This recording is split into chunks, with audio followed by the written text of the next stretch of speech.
que la conservació de la biodiversitat comença per l'aprenentatge i pel reconeixement.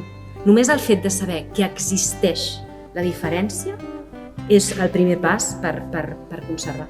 El passat 16 de maig va tenir lloc la 5a trobada de generacionats, on van parlar de botànica, líquens i ciència ciutadana. I gràcies a l'Institut Botànic de Barcelona per haver-nos acollit, en especial a la Neus Ibáñez i en Xavier Isern, que ens han donat tot el suport perquè això d'avui pogués passar.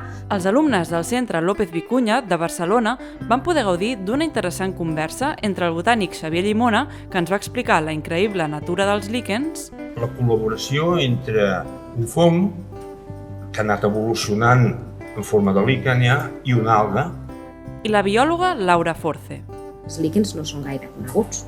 Són a tot arreu. És a dir, jo sempre ho explico, tots els dies de la teva vida, tots et creuaràs amb un líquen, a no ser que et quedis al sofà. Ens van transmetre la seva passió per la botànica i ens van animar a observar la natura des d'una altra perspectiva.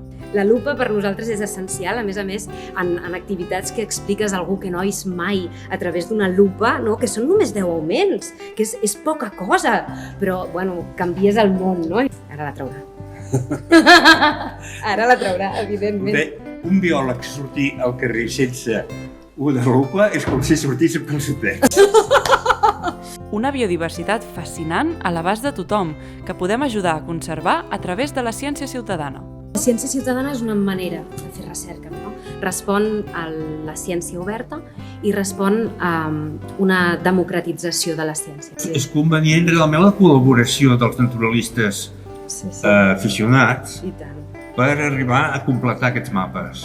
Finalment, per acabar d'endinsar-se a l'interessant món de la botànica, els alumnes van poder gaudir d'una visita guiada per les instal·lacions de l'Institut Botànic de Barcelona. Podreu trobar la conversa sencera al canal de YouTube d'Oxigenats. I el 12 de juny, més generacionats, al Centre de Recursos de Biodiversitat Animal de la Facultat de Biologia de la Universitat de Barcelona, on parlarem d'insectes i taxonomia.